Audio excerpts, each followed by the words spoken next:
Let's face it, we might be challenged with some of the toughest times we've ever seen. With the grocery prices soaring, it's time to buckle up, lock in, and plan some affordable meals. Today, I have 3 meals that are not only easy to make, 9 times out of 10, you already have the ingredients to help you save even more. First up are these black bean tacos. You can call them quesadillas if you like, won't bother me. This one comes in at 5 ingredients: tortillas, salsa, black beans, vegan cheese, and taco seasoning. I like to use a food processor and just start dumping the main ingredients in.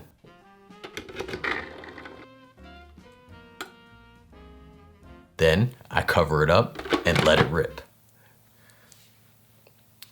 I mean turn it on.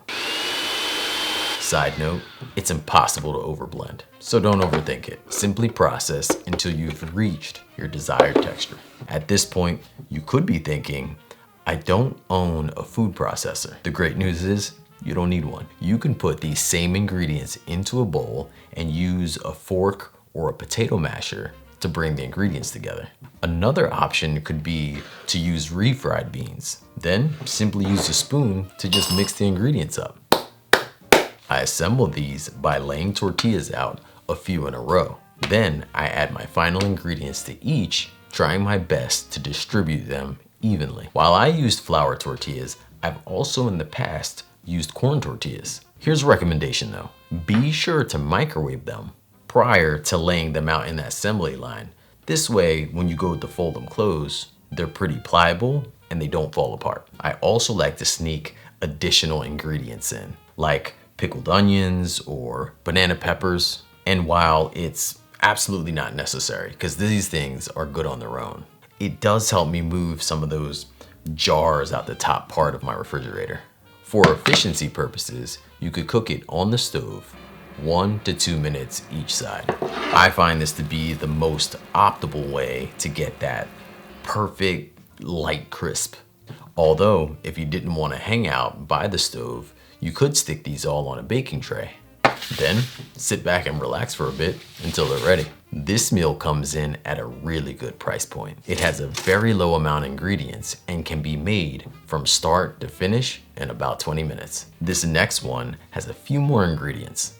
On my website, it's known as sesame garlic noodles. And while it comes in at a total of 8 ingredients, they are all pantry staples. For the noodles, I actually like to use packages like these. They come with more noodles per serving and often at a better price. Listen, you could always do like a linguine or a spaghetti, just like my family does when we run out of noodles. Angel hair is like another one. This recipe is very similar to a stir fry in a way that you cook up your ingredients and then you add a sauce to the pot to help accompany the meal. Except we're gonna start by making the sauce first. And if you're feeling advanced, you could actually make the sauce while you wait on your noodles to boil. See? Ramen.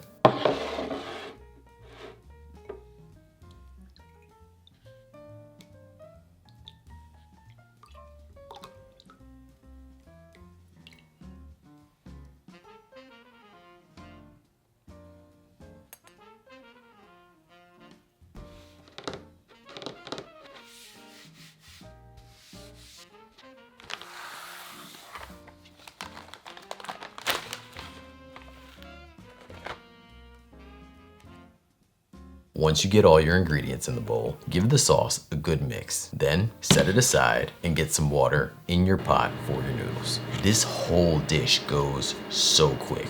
The noodles take 3 minutes to cook, and the sauce takes like less than a minute to bring together in a bowl. You literally could potentially have this meal done in 10 to 12 minutes. Drain the water, or just a quick tip for something I like to do is if I have broccoli, I'll blanch it in that water prior to discarding it. Returning the same pot to the stove, let's add in our sauce just to heat it up. And then the noodles are gonna come in right after and we're gonna stir it up to get it all nice and coated. I mentioned broccoli earlier, but you could also do edamame or other frozen veggies as an additional way to increase the nutrient density of this meal. And please do not let anyone discourage you from eating frozen veggies or canned goods. These and dry goods are some of the best ways to help yourself save some money. So do what you need to do to work your way to a healthier, not only mental state,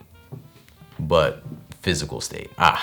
And don't forget those green onions for that appeal and increased flavor. Finishing this up with that same low ingredient theme, we're going to use some leftover brown rice to make a healthier, nutritionally fit fried rice with about 5 to 6 other ingredients. Start off by gathering our sauce, just like we did our last recipe. With soy sauce being another main ingredient in this, I'd like to mention that you can use coconut aminos as an alternative if you're allergic. You could also reduce the sodium a lot.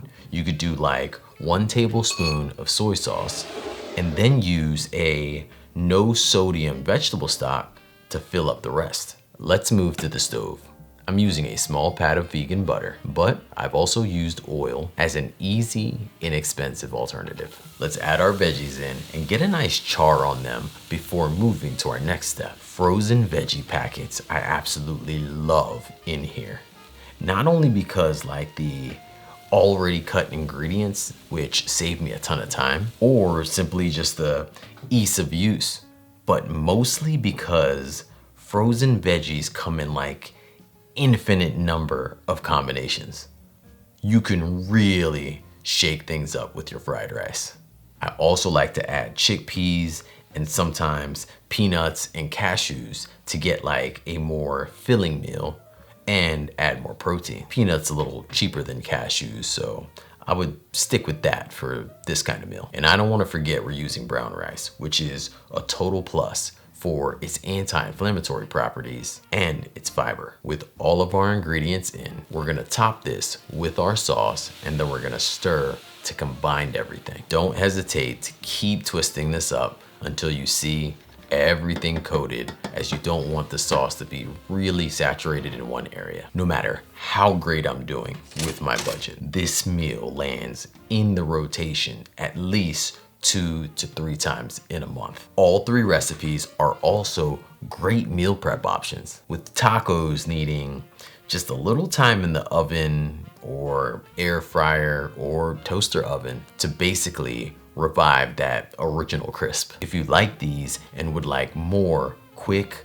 cost-effective, and easy meals, check out the link in the description, or you can head straight on over to my website, makeitdairyfree.com. Thank you so much for watching. Until next time, believe in good. Peace.